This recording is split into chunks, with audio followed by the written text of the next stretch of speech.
We're going to be talking about planning for success, orthodontic teen strategies, and we're going to look at the question, if you don't know where you're going, how will you get there? And I look forward to sharing this information with you because it's something that we have found really helpful in our practice, and it's been a system that we've used for about 15 years now. And it's something that a lot of orthodontists don't think about. They're too busy thinking about the clinical aspects, but you really have to step back and plan, and this is really kind of a foundation. So many people will ask me, well, how do you do this, or how do you manage that? But you really have to start from the very beginning. So, that's where we're going to start today. So our objective is we're going to share our practical experience in strategic planning. We're going to help you define an efficient system to evaluate your practice, or really any project, using a SWOT analysis. So a lot of these may be things that you're not familiar with because they're not common orthodontic terms, they're more business terms. And then we're going to talk about what does it mean to create SMART goals. And then we're going to share techniques for development and implementing action plans using an acronym STIR. And we'll give you guidelines to help you develop your own system. Sometimes when people think about strategic planning, they'll say, well, it just doesn't work. You're right, if you just have a plan. What you have to do is take that plan, turn it into goals, and then create the action plan. So really kind of keep an open mind and look at all the steps. And I think you'll find this useful. We get the opportunity to meet a lot of different orthodontic offices, and some of them we coach, some of them we've helped lead through this process. And honestly, I've never met anyone who has done this process and regretted it. So many of them say, it was so easy, it was something we never thought about, but it's one of the best things that we have done. So what I would like to ask now from our group is, how many people have used a strategic planning meeting?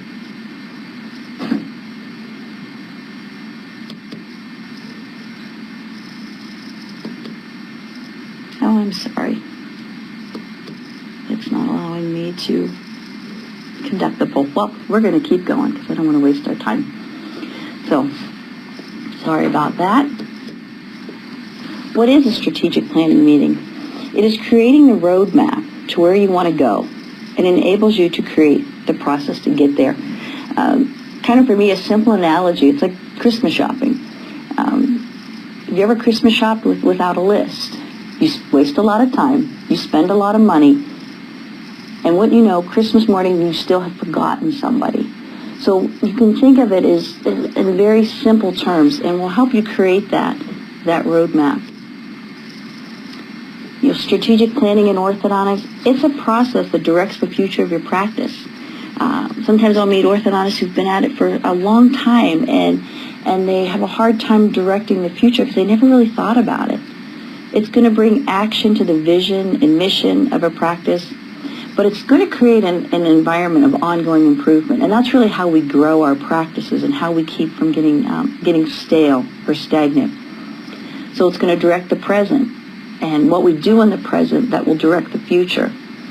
We're going to consider internal and external factors that affect our practice, and that strategic plan is going to let us see where those come from, and can we control them? Or is it something we just need to adapt to, maybe changing in our marketplace? So it's going to prepare the practice to be competitive and respond to the market.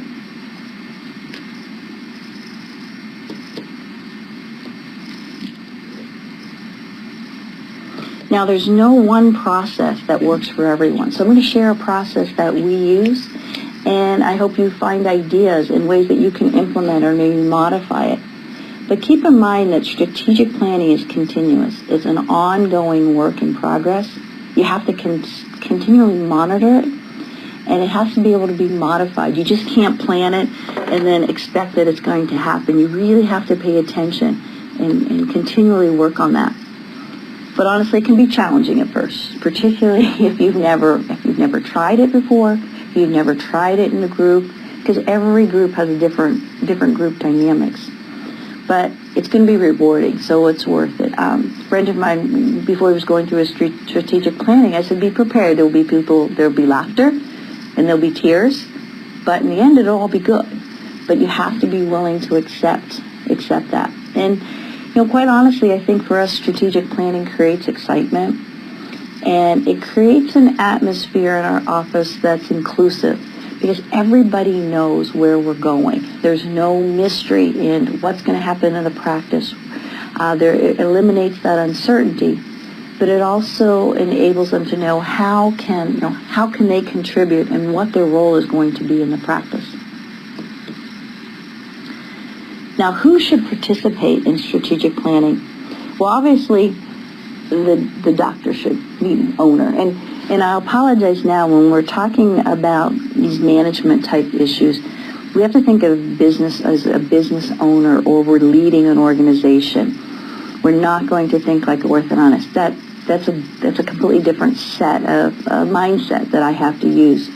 So here we're thinking of a business, of an organization. So the owner, I'm the doctor. But who else should be part of this strategic planning?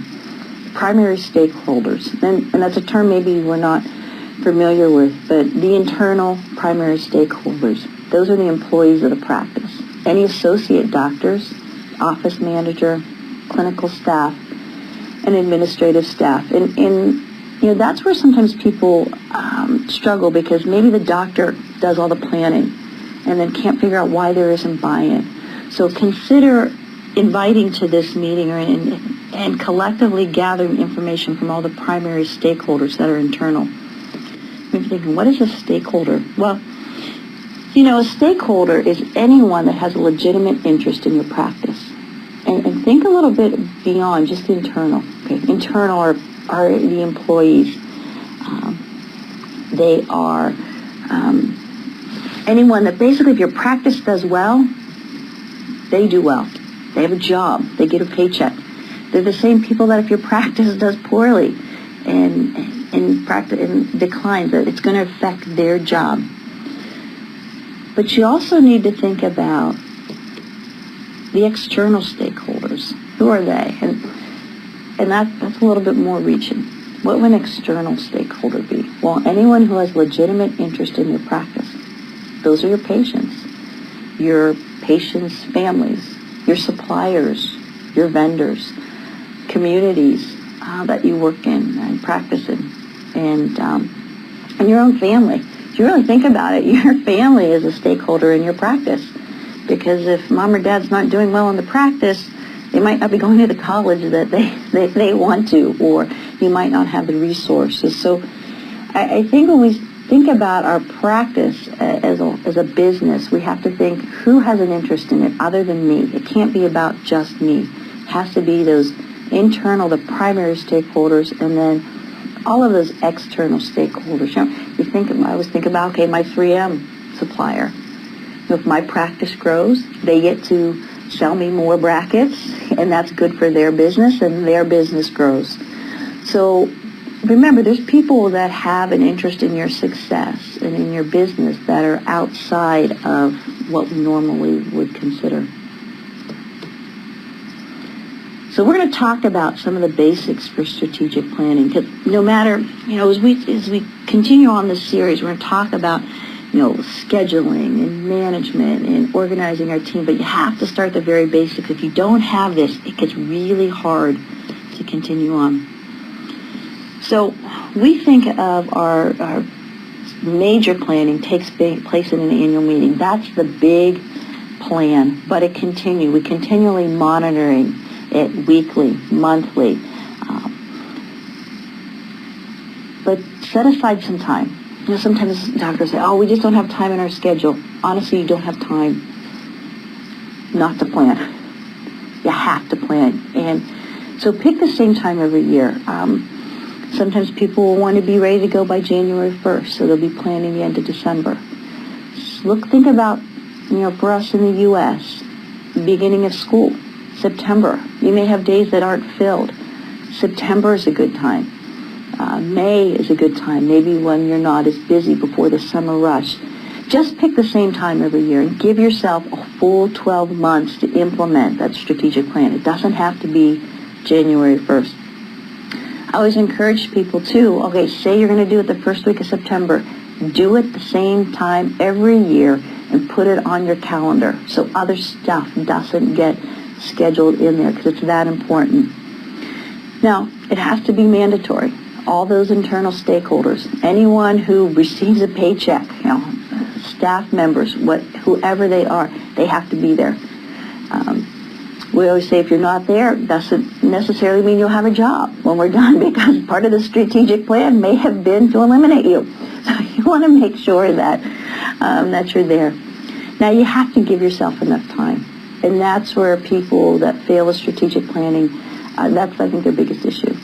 Is, okay, we're going to do it in the afternoon, or you're going to have to give yourself a couple days. One day is really going to be the planning part. The second day is implementation. And the implementation is how it turns into action. Without it, it's just going to be a document or a thought. So please give yourself enough time. Some other basics that you're going to want to consider. We recommend an off-site location. Doesn't have to be someplace fancy. It's just not in your office. When we were a small office, we used to do strategic planning meetings at my home. And we all just hung out in my living room. And why do you want to be off-site? Well, it's going to set this meeting apart. It's just not like any other staff meeting. This one is different. This one is serious. It's going to avoid interruptions, because, boy, if you're in your office, a patient shows up, or the phone rings, or someone goes to check on an appliance or a retainer, and that breaks the flow. But you know what? The daily reminders are out of sight, and I think that's the big thing. When you're in a different environment, you think different. So it's going to lead to creativity. And, some of the daily reminders are like why this gets on my nerves, or why I get angry with you, or what frustrates me is gone. You're not looking at that you look every day. So consider, giving yourself enough time, getting to an off-site location.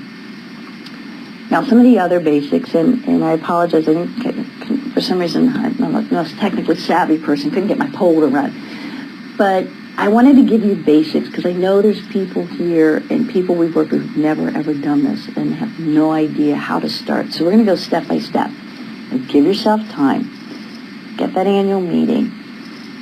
Get an off-site location. But there's some really other basic things that will help us become successful. First, you have to designate a facilitator.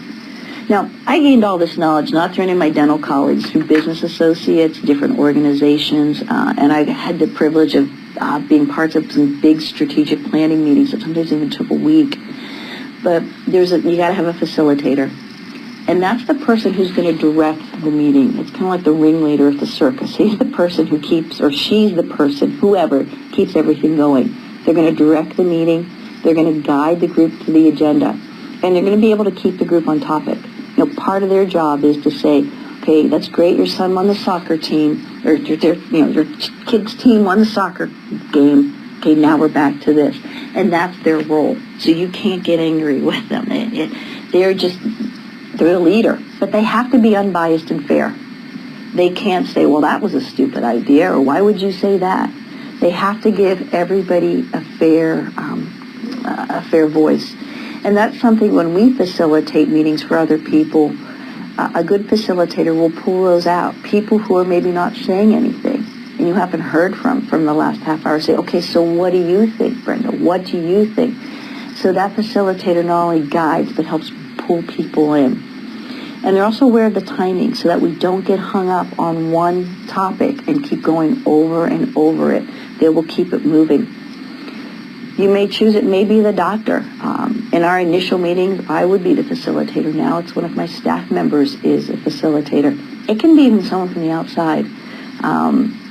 Sometimes we'll be facilitators for other doctors' offices because I know their business, but I don't know their politics. So I don't know who does what or who says what, but I do know the business. So if you have a small staff, you may consider someone from the outside.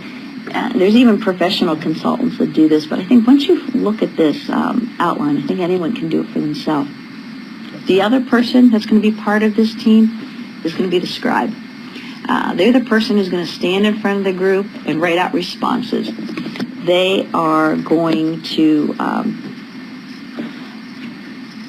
write down exactly what people say. And you can switch. It can be each portion of the meeting, you can grab somebody else to do it. And it's in a small group, it may be the facilitator, but sometimes it's hard for someone to be facilitating and directing the conversation and also turning around and writing the responses. So we recommend the facilitator and the scribe. And again, this can even be someone from the outside. When we were smaller groups, and staff members that had older kids that were maybe college kids, or anyone or somebody's friend that's willing to come in and help out for the day. So what does the scribe needs? And I apologize if some of this sounds really very basic, but you need to be able to read their writing, and they have to be comfortable in front of a group. And some of the things we recommend is in the front of the room when you're setting up, have large pieces of paper. We use the very large sticky notes that come from an easel that we can hang up. One thing that I ran into a group that I was helping do a strategic planning meeting, they were going to use a whiteboard and keep erasing it. And I'm like, no, you can't erase this. You need this data. So you have to have paper that you can write it on. And we also encourage people to use different colors so you can highlight things. And you'll see some examples of this. The other person that's going to be important will be your secretary. This is different than the scribe. The scribe is standing up front writing. The secretary is taking notes. And they may even record it. Sometimes that's easier. I would say tape recorder, but there's all kind of recording devices now. So that you have these results. And part of what the secretary is going to do is compile a report so that everybody will have a written report of the meetings, of the minutes of the meeting. So everyone will have that. So those are the main people that you're going to need for this exercise.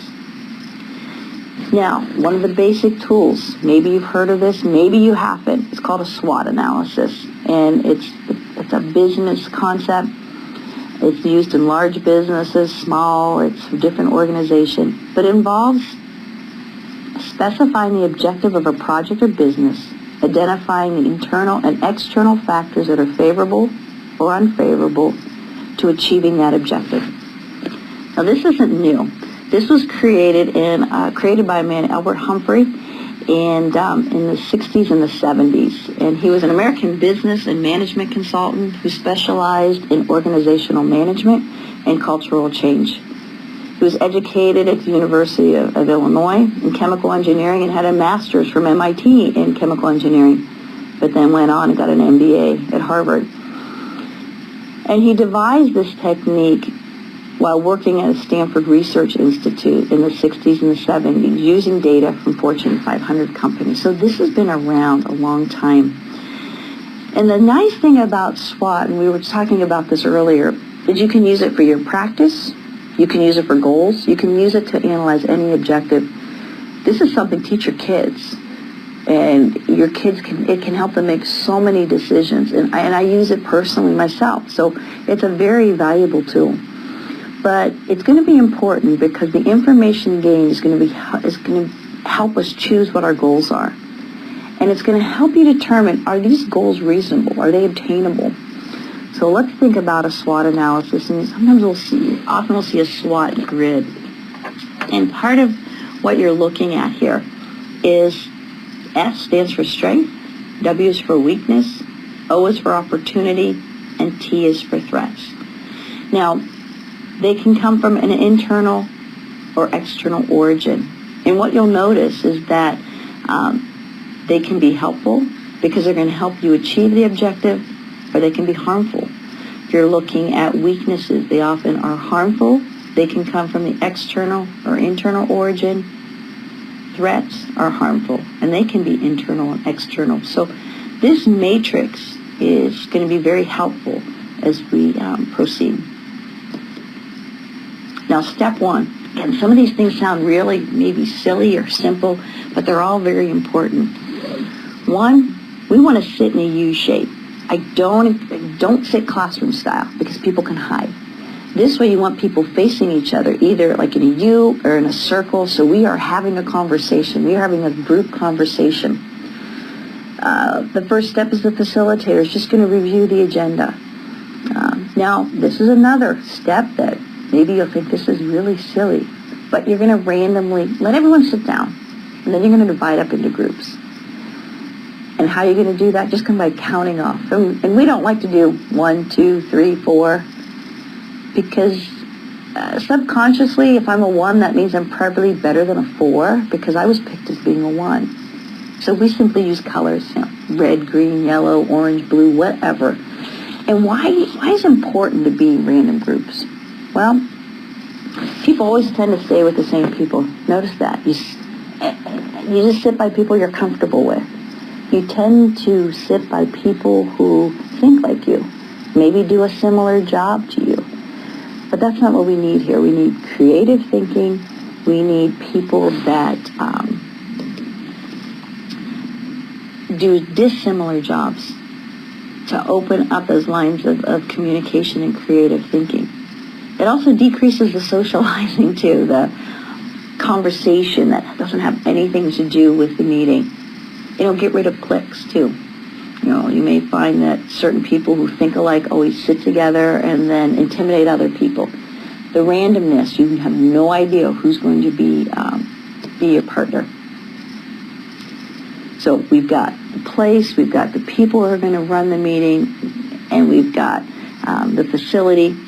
Now what's the next step? Well, you have to start and review your vision. Have it in writing in front of the room. Read it aloud. Discuss changes in the practice since the last meeting may affect the statement. And we do this at all of ours. And then review your mission. Do the same thing. You've got to have it in writing on those big pieces of paper in front of the room. And review the values of the practice.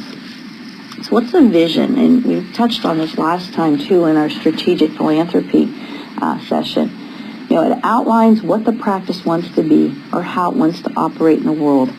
It's a long-term view, concentrates on the future, and it can be a source of inspiration or it can bring emotion. So what's our vision? Just as an example for us, to provide an orthodontic experience that is beyond compare and lasts a lifetime. That is the vision. Am I saying that incisor that I rotated will be completely straight when you're 85 years old? No. What we're saying is we want your experience of orthodontic treatment to be something that you will keep with you forever, that you'll be glad you did it, that you'll understand the value, and you'll feel that it added value to your life. Our mission, what is a mission first? It's what does practice do to achieve its vision?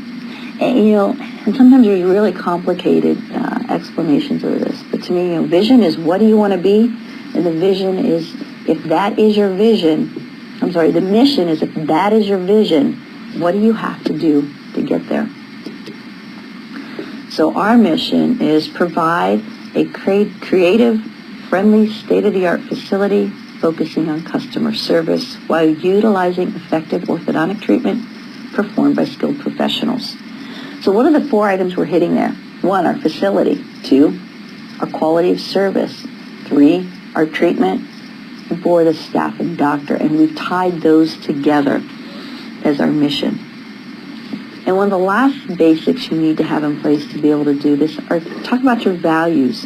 Those are the beliefs that are shared among all members of the practice. It's going to drive your practice culture and priorities and provide a framework in which decisions are made. So if you don't have these, stop. You're going to have to get them.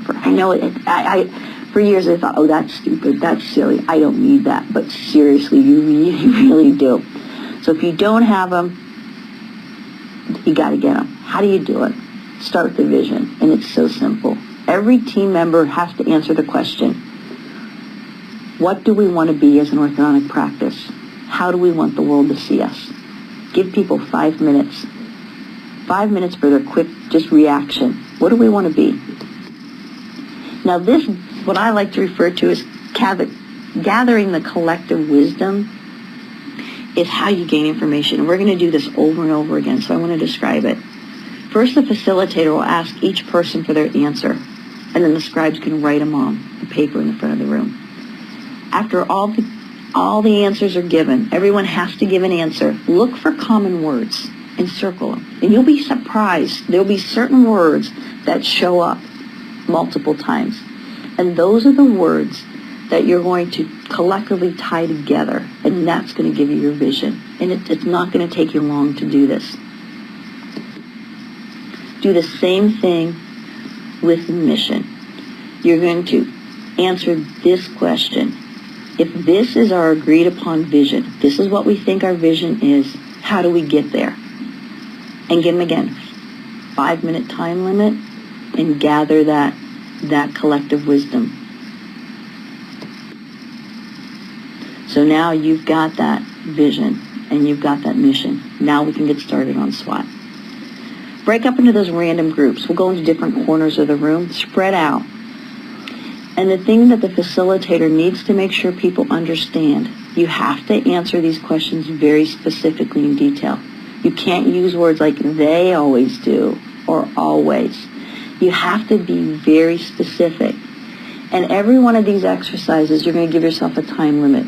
5 minutes, 10 max. But a lot of times we can get these done in just a 5-minute interval because you want people to be thinking quickly, and it adds to the energy. So let's start with strengths. Strengths, characteristics of the practice and team that give them an advantage over others. So basically, break up into your groups, go into the corner. Everyone has their big piece of paper. They've got some markers, and they're going to answer the question, what are we good at? Spend 5 minutes. What are we good at? You've got several groups going. We usually do 4. If you have a small group, you can maybe do 2, but you want to do it independently. And you're going to gather that collective wisdom. And this is kind of fun. Maybe we're a little bit competitive, but first see which group has the most. You can leave a little reward. Give people a piece of candy or a little token that they can turn in later. Who's got the most responses? And then go around the room and ask each group for an answer. Don't let one group dominate. Everyone has to take a turn. There's the reds, and then the blues, and then the yellows, and the purples. Keep working your way around that room and get those answers. And again, only accept detailed answers. Now, if there's a statement that someone makes that sounds inaccurate or maybe false, make sure that you clarify it so that you really know what their answer is. So, what's happening here? The groups are giving their responses. The scribe is writing these responses in the front of the room, and you have to rank them.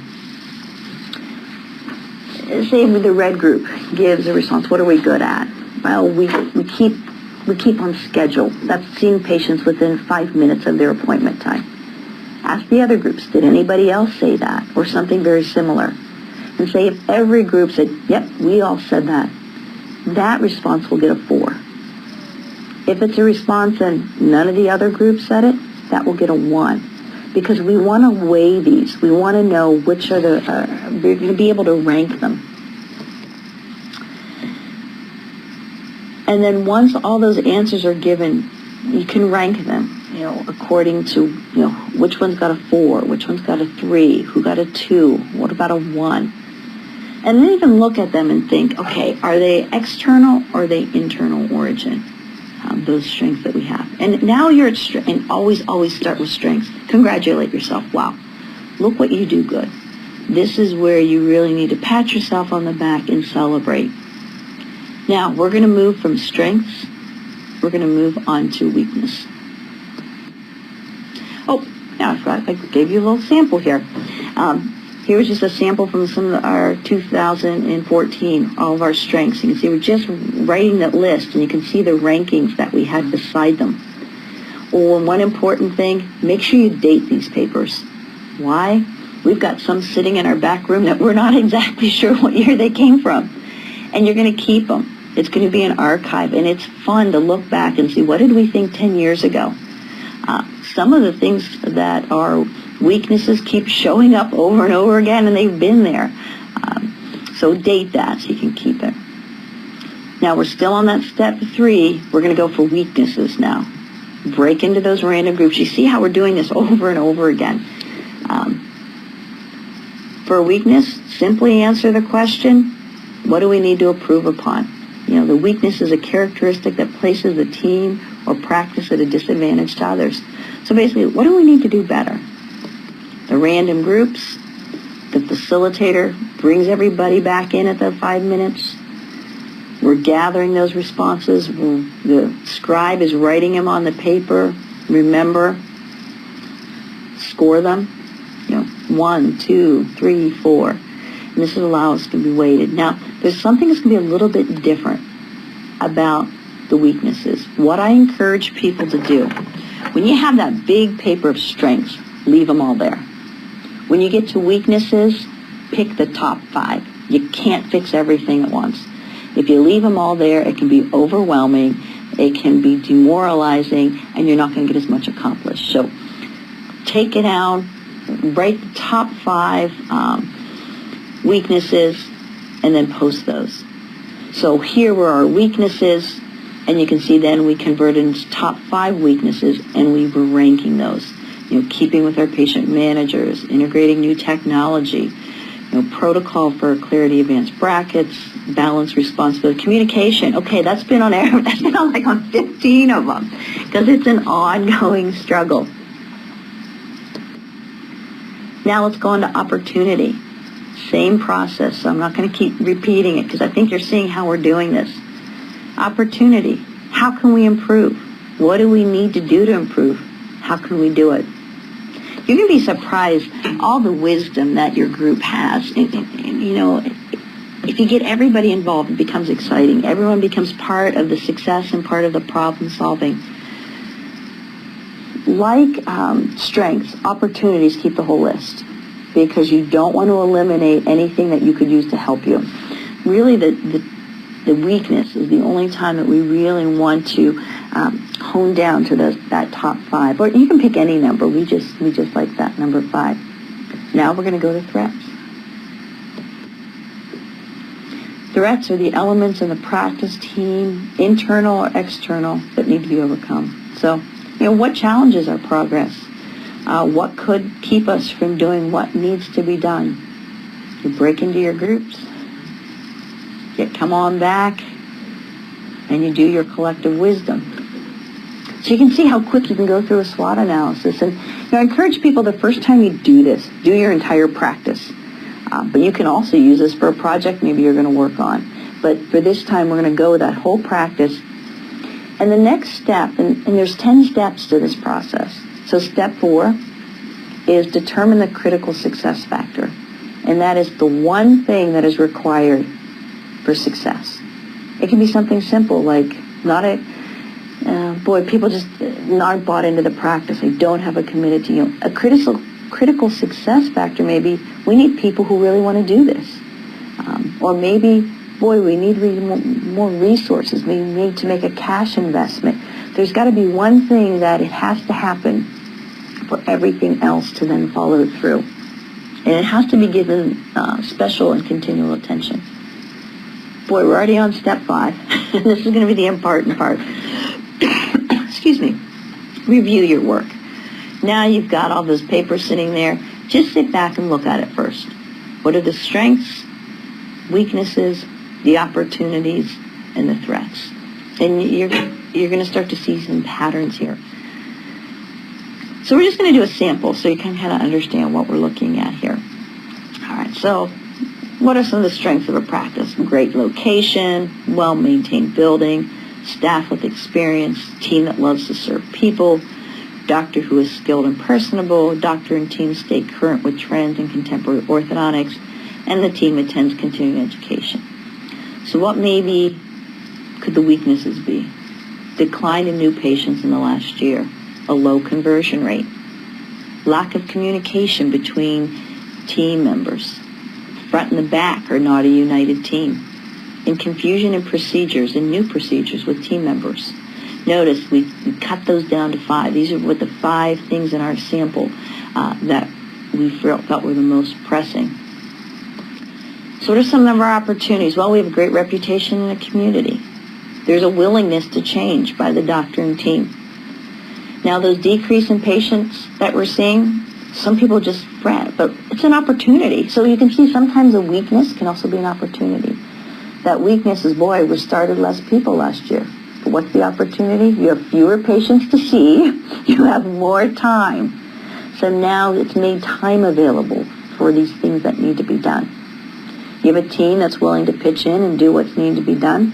And you have experience, and you already have some systems. So what could be the threats? Becoming complacent and too secure in our position. And new non-orthodontic professionals providing orthodontic treatment.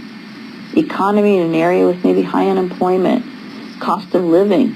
Extending family budgets. Orthodontic care not seen as a priority in an area.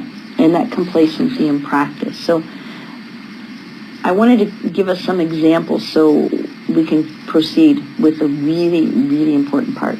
A lot of people can do the SWOT analysis, but you got to do something with it, or it's useless.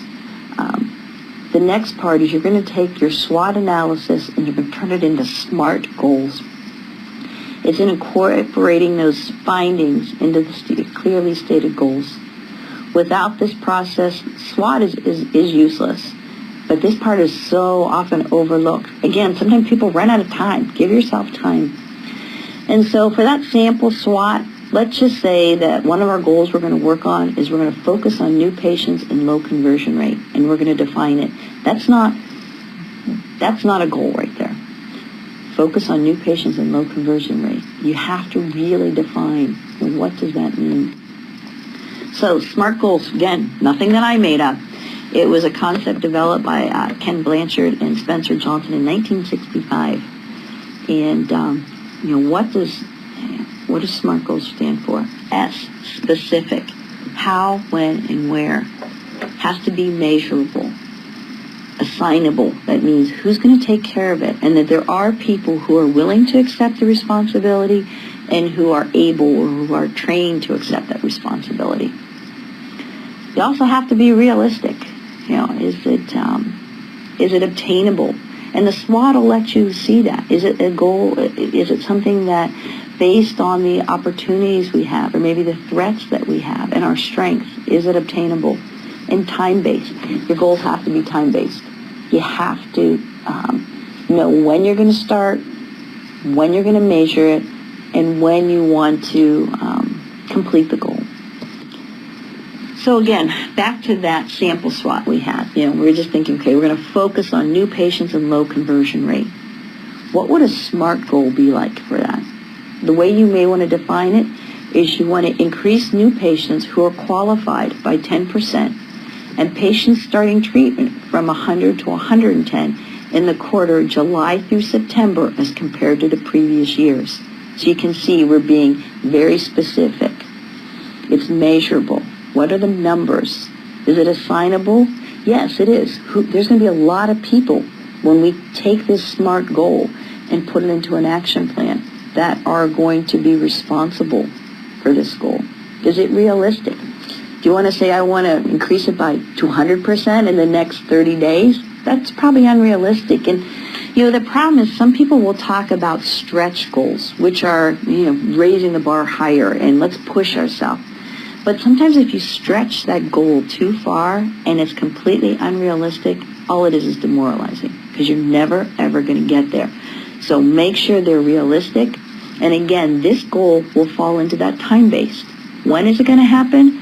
It's going to happen in the quarter, July through September, as compared to the previous year. So we're very specific with that goal. So what are some of the guidelines for goal setting? Well, you got to set goals that matter to you, that are motivating to you and to your team. You're going to set SMART goals. Oh, and set these in writing. And write it down and post it so everybody knows. And then you're going to have to make an action plan. And often, and we struggle with this too. I mean, it's the action plan that is maybe the hardest to come up with, and it needs to be monitored, or those SMART goals are not going to become actions. So, step 7, action planning. It's going to convert clearly defined SMART goals into actions. It's going to be a step-by-step process. It's going to need to be monitored, and it needs to be time-dependent. So what's the first step? All right, we've got the SWOT. we've picked that SMART goal. First, we just brainstorm. We're in this meeting, and everyone's, okay, we agreed upon this goal. What are the factors that could go into that? You think about, okay, what could be the factors in getting new patients or people not coming as new patients? What could be the factors in them not converting? Or how can we increase the conversion? And everybody needs to be involved in all of these. And then, and write all that down. Write down everything that comes up as a brainstorm. Sometimes it may even seem completely unrelated. Write it down. And then analyze and prioritize those. So what actually needs to be done for that to happen? And then, delegate. Who's going to be responsible for what? And we're going to also then use that acronym STIR to create that action plan. So what does that mean? It's space, time, investment, and review. Space. It's your facility. It's your schedule. It's the area you need to complete a task. It's even equipment. And I'll share a story with you. A doctor that we were working with, part of their goal was similar to that. They wanted to increase the number of new patients they saw in conversion. And he was very disappointed because they'd finished the year, and his comment was, I've seen 123 new patients this year, and I did everything. We had an action plan. We followed it and did everything we wanted to, and we didn't see any more new patients. And I said, well, how many did you see in 2012? And he gave me the exact same number, which I thought was interesting. And I said, wait a second. In 2012, did you have any unfilled new patient appointments? He said, no. I said, did you create any new ones in 2013? And there was silence. He said, no. I said, then how would you see 250 or 260? Were they going to sit on top of the other people? And it was something they had forgot, the space. They didn't have space in their schedule. So he's like, okay, we need to retemplate. Maybe I need to bring on a second treatment coordinator. But that was what they had forgot. They had done everything, but they had forgotten the space. What about time? Achieving goals take time. And occasionally we'll run into doctors say, well, I don't want my staff to be here other than when they're seeing patients. Well, how are they going to achieve a goal and see a patient at the same time? So you have to think about staff timing. Maybe it's going to take extra time, more time in the office, maybe even after hours. What about the doctor's time? I mean, they're going to have to be bought into these goals as well. Oh, I'm sorry. I need to go back. I'm sorry, I just hit the wrong button. I need to get off of here. I'm so sorry. What did I do? Somehow. I apologize. No, that's presenters. Hit return to slide mode. All right, I have to hit return to slide mode, and I'm sorry, I do not see it.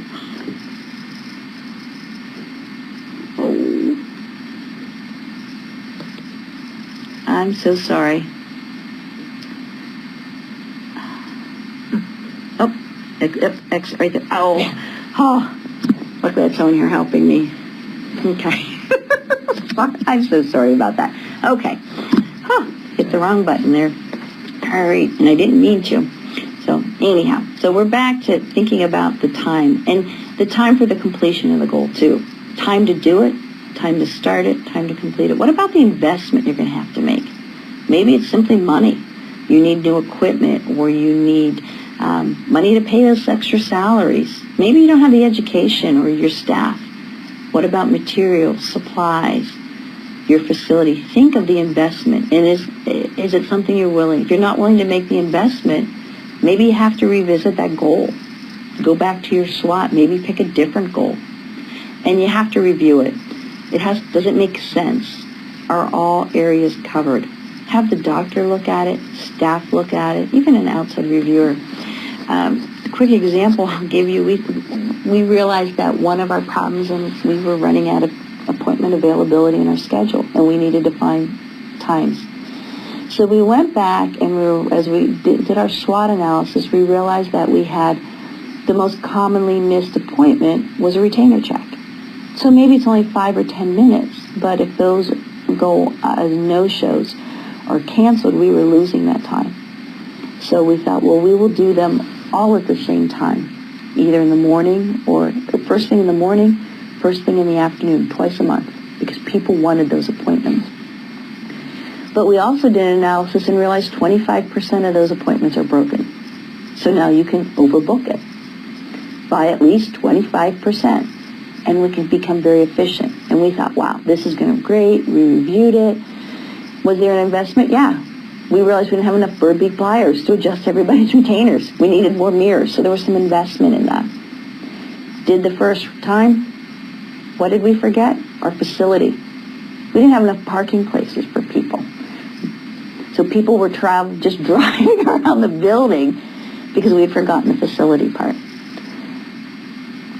Now we park across the street, and they get to use our parking spots. But then what else happened? The front desk.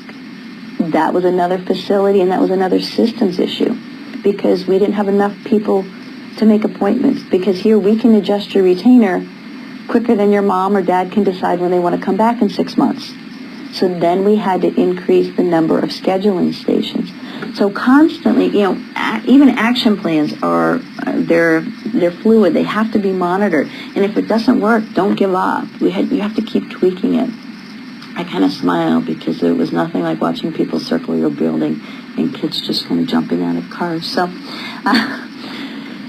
how about our sample? We'll go back to that, that action plan. With that sample, how are we going to increase new patients coming to the practice? Well, the marketing committee, we're going to redefine our targets, do some special PR to inform the public about GPs versus orthodontists. So, boy, that's going to involve some of the front desk again. What about their new patient call? They're going to re-script, they're going to practice, they're going to evaluate patient qualifications based on who they're letting in. And they're going to re-template for available appointments, and they're going to confirm appointments. So beginning to see now that with that action plan, we're starting to look for what needs to be done and also the assignability, who's going to do it. Looking at maybe that conversion rate of that goal. Treatment coordinator and the doctor, they're going to look at their presentation. What about the facility, the surroundings of the new patient room, or the quality of the exam, or the scripting? And then what about financial options for patients? Maybe we need to change those to increase the number of starts or patients that are entering into treatment. So the treatment coordinator and the financial people are going to look at some of the financial aspects. So you can see how much goes in before you can even create an action plan. So now we're going to create that action plan. And we encourage you to come up with some action plan forms. And each goal is going to have multiple action plans. So there's just not one action will get you to a goal. That's more of a to-do list. We're talking about a series of steps. So what's going to happen in our form? Create a name for your goal or your project. We could call this Operation 110 because we want to get 110. And describe that goal. Increase new patients, who are qualified. That's the same goal that we're looking at. And now what needs to be on this form? First, the start date. Set a start date as soon as possible while the excitement still exists. Trust me, even if you do it a day or two later, the excitement's gone. Do it. Start a date. Write that down. Who's going to do it? Who's going to be responsible? Is it going to be, if it's going to be one person, write their name. Now, if it's a committee, or maybe it's, the TCs, and there's 3 or 4, name a chairperson who's going to be ultimately responsible. And then what's going to be done? You have to be very specific about exactly what are you going to do. Now, for our example, starting Monday, the TCs are going to review their scripting. And who's going to be the main person responsible for that? And what are they going to do when they review it? You have to be, again, very, very specific. Or if you're looking at the front desk, when are they going to look Monday? The front desk is going to look at how many appointments do we have available? Do we need more? How will we create those? Are they going to need any additional resources? Say, TCs are looking and say, I know what's bad here. Our patient information or our pictures, the examples that was showing people, or our models, they look bad. Well, they're going to need more resources. They're going to be able to say, okay, can we buy this? Can we fabricate that? So what do you need? What resources? And then, when's the completion date? Be realistic, but you want it to be quick. Because the thing is, if you set a completion date that's too far out, people put it off to the last minute. So do a realistic completion date. And what's the worst thing that can happen? You can almost get there. Oh, shoot, we were 90% done. We need just a few more days. Instead of dragging it out and nothing getting done. Now, post these. Take these forms. So you've got all these action plans. They're going to help you get to your goal. Post them. One where everyone in the team can see them and can review them. It can almost be kind of a contest. Well, look where we're at. So you can write down when you get done with something, write that check. Yep, we did it. This is when it was done, and this was the result. And report progress on them, just weekly or daily or monthly. Weekly is probably more realistic. Don't wait until the next strategic planning meeting a year later. Like, wow, that didn't work. Because you want to be able to change course very quickly. You also need to have one person. It could be doctor. It could be a office manager. It could be anybody who's going to oversee that entire goal. So if you picture that board and you've got all these action plans, there's one person who their job is to look at it and say, oh, this group's getting theirs done. This group's not, and following it up. So they're kind of like the team. They become the leader. They are owner of that goal and the action plans. And again, don't be afraid to revise them as needed. Now, what about step 10? This is a big one. Motivation. You need to motivate with successful incremental experience. Don't wait for the entire goal because people lose interest. Celebrate the little baby steps. Any little step that gets you closer, any step that takes you forward, celebrate it. Recognize completion of action plans publicly, and be very specific and do individual recognition. Like, report to the team, this is what Leanne has done, this is how it relates to the goal, this action plan is finished, and reward for that. Now, there has to be some type of reward. And I like this little guy who's sitting with the carrot at the end of the stick, and he's kind of running after it. But you have to make sure it's a reward that's worthwhile, and you have to define that reward. It can be an individual reward. It can be a collective reward. I think when you combine the two of those, it works well. Because this individual reward will motivate an individual. Obviously, that's kind of redundant. But then it also inspires the rest to seek recognition. And then that can become a collective reward. And this is where, sometimes I see people really fall short because they go through all of this and they're like, but they're not willing to motivate people. They're like, well, they should just do it because it's their job. Well, if you're trying to improve and go beyond of what you just did yesterday, there has to be some motivation to do it. And, praise and recognition can go a long way. But you have to be very specific. Tell someone exactly why they're appreciated, what the value of their contribution is. And then consider after that, that only goes so far. You can always say, say that so often, boy, there has to be a reward. And, it's hard. You got to be very specific. You can't just say, well, and we all do it. Oh, good job, guys. Well, what does that mean? Good job doing what? And maybe not all the guys actually did it. So really, specificity is something that will really help you in creating your goals and implementing your action plan. So when we take a look at what we're going to do, this is all so simple, and I hope you found it useful because it's very exciting to me, and I think to people that try this. But it can be done very quickly. And the big thing is first think of your SWOT analysis: strength, weakness, opportunity, threats. It's not going to take you long to do that. You're going to have more discussion about that than actually coming up with the ideas. And that's the value. Create that. When you look at that analysis, create your goals from there. What are our weaknesses? What do we need to improve upon? And now looking at those papers and laying in front of you, okay, what strengths can we use? What opportunities do we have to get to that goal? And what are the threats? What do we have to be aware of? Can we control them? Can we not? Do we need to work around those? And create those SMART goals, and then simply take those SMART goals and stir into action, considering your space, your time, your investment, and review the systems or process that you have. So, we shared really our 10 steps for planning success, and you can use this for your whole practice. You can use this for any component of your practice. You can use this personally. I do, and have a lot of colleagues and team members here in the office that use it as well. And just keep in mind that give yourself time. If you try to do this in an afternoon, you're going to get through SWOT and that's about it, and it's going to lay there. And I've been with organizations that we've done that or maybe even got to the goals, but then, ran out of time, didn't do the action plan. You got to get through all three of those or nothing's going to happen, and you're just going to say, this strategic planning is stupid. Nothing ever happens.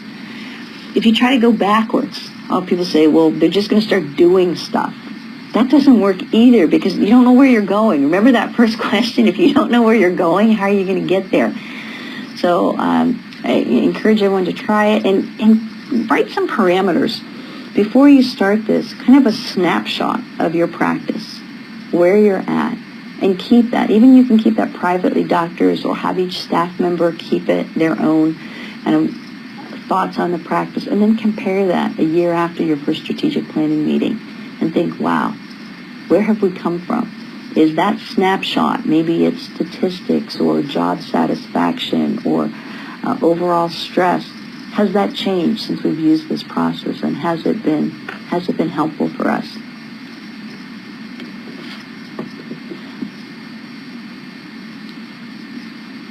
Now let me answer some questions. Can this be used in any size group? Yes, it can. Even if your practice is 3 people, you sit down and do this. Obviously, you might not need someone standing in front of the room as a facilitator, and you may have to be your own scribe.